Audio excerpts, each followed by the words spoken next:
So I got into DJing. I think there was a mixture of things really.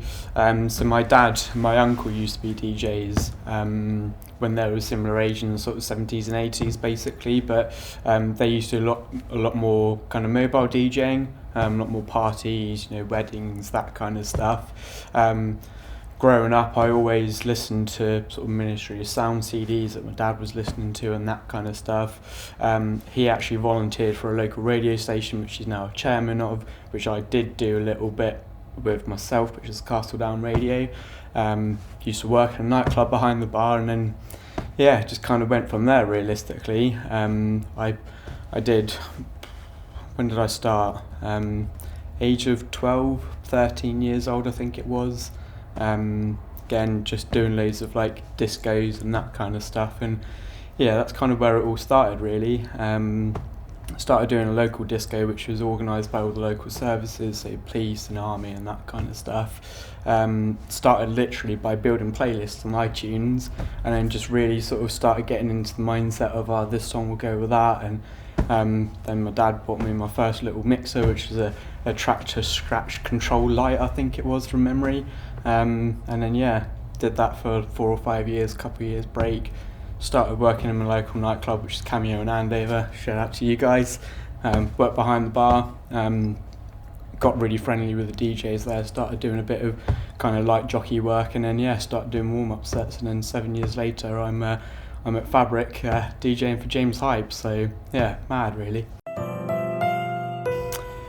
Oh, my first gig. I remember that very well actually, because it was in Cameo in Andover. So it was doing the first 2 hours, and it very, very swiftly dawned on me that I'd never played on a pair of CDJ 2000 Nexus 2s before, and I'd never played in a nightclub. I'd never played a live gig. So I remember getting there, got set up. It was really weird, like walking behind the DJ setup and not behind the bar. Plugged my USBs in, didn't have a laptop at this time, so the first time I was ever live DJing was on 2000 Nexus 2s off of USBs, and I'd forgotten the little adapter for my headphones, so I was proper stressing out, and it was like 5 minutes before, and then luckily my dad had seen the message that I had texted him, and he come bursting through the door and just handed it. It was a wicked night though, to be fair. Like I say, I did the first 2 hours. It was more kind of house at that point. Again, that was nearly 7 years ago now. I actually got the Facebook memory come up a little while ago, but it was good fun.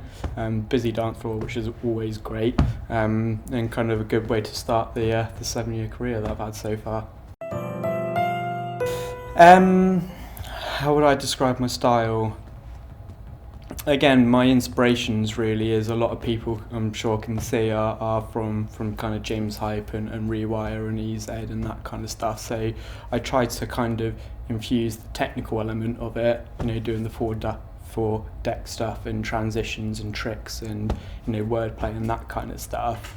I like to also try and use my own experience of working in nightclubs and doing the open format stuff by sort of doing word plays or tone plays and those kind of bits, but then also my own, I guess, kind of musical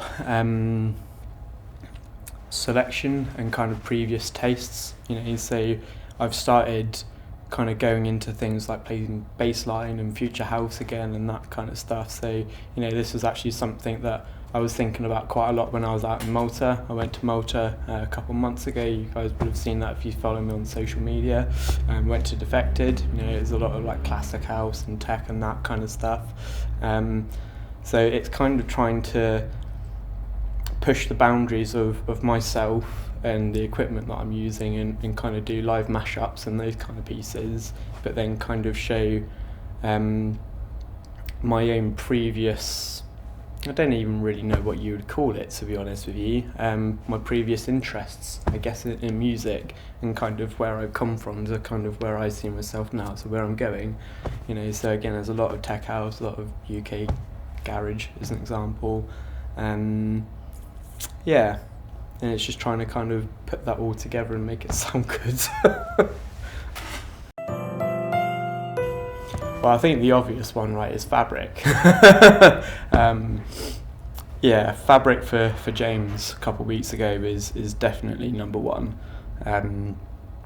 I think a lot of it is because of where it is, realistically, the club that it is. And you know, it's been such a legendary known club for God knows how many years now. So the fact that I've actually had the opportunity to play in a place like that, and for somebody that I look up to so much, is just mind blowing to me.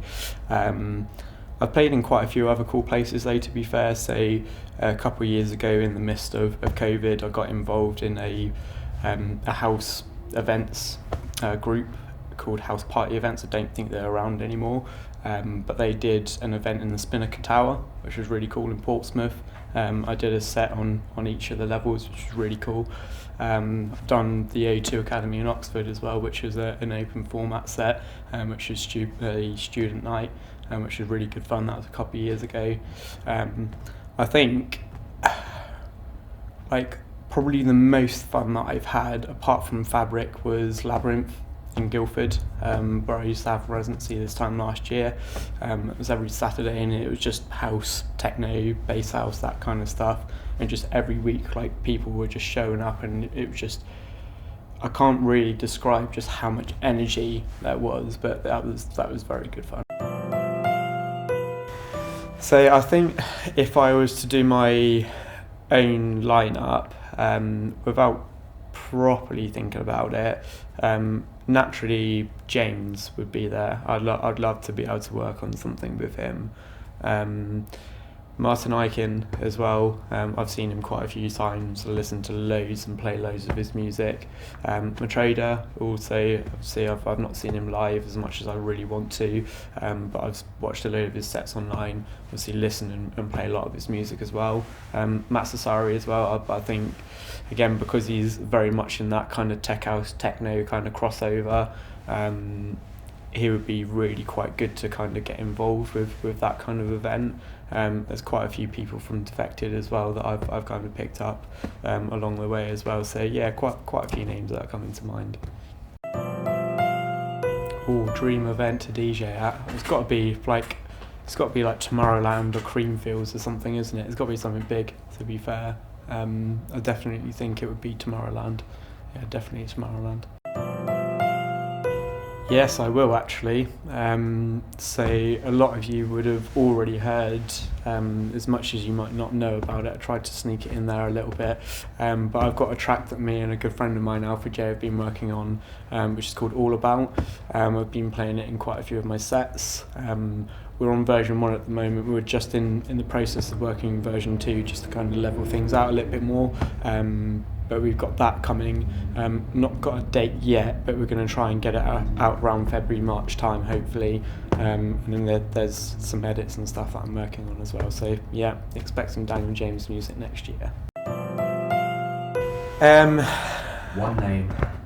I mean, naturally, it's going to be James, right? I think, yeah, one of them, James. I would like to work with Matt Sassari and Matrader again as well. I would like to work with those. So yeah, there's quite a few that I've got in mind. Top 3 moments. I think, again, naturally, it's going to be Fabric, right? It's going to be, for me, it was almost split into 2 parts. It was getting that phone call. Well, 3 parts. It was getting the phone call from James and Rashaan, which just completely wasn't expected at all. It was then actually doing the set and then kind of having that moment in my mind of like, it's actually happening. You know, I'm here. This is, you know, this was what's going on. You know, sitting in the green room and speaking to everybody, and then just then finding out I'm on my moving differently, right? And you know, getting a shout out from James and just the amount of love that everybody's shown and support and just how much I've grown from it, which has just been absolutely incredible. The next one would be Cease and Desist. So I did a launch event in August for, again, a good friend of mine, Alpha J's brand. We did a launch event in Bristol at Basement 45. That was really good, to be fair. It was a wicked site, wicked venue.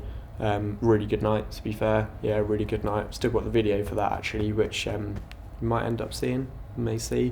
And then I think actually the one that I did for Block Party as well, to be fair, which was at the Wolverstein in Andover, which you guys would have seen. I did the full set video for that. Quite a few moments of, sort of doing things at like Cafe Parfait in Southampton as an example. So yeah, it's been a really good year, actually. Definitely going to ADE in Malta as well. The opportunities and kind of the people that I've met and spoken to out there have definitely been things to remember. So it's actually been a really good year overall. Just keep on doing what I'm doing, just on a much bigger scale, basically. So like I say, I've got music coming out. I want to really just kind of get my head down and just focus completely on content. I feel like I've been a lot better this year. I really feel like the quality of it is raised as well, which is one thing that I did want to work on. But I want to work on the consistency of it, and kind of I want to bring something different, and then just raise the bar realistically. So 2025 is going to be a good one. Right, so the question that's still waiting to be answered, it was the a cappella for Piece of Your Heart, basically. So a lot of people, I think, were of the understanding that I actually played like a remix of his. It wasn't a remix of his technically. It was the Piece of Your Heart a cappella, basically. But obviously, because he's made an official remix of it and he's got connections to Medusa, that's obviously why it couldn't happen. But yeah, to put it simply, it's the Piece of Your Heart a cappella. Thank you guys so much for watching. It's been an incredible year. Really looking forward to 2025. Thank you again so much for all the support. I literally wouldn't be sat here right now if it wasn't for you guys. My links will be down below, and I'll see you guys in 2025. Good.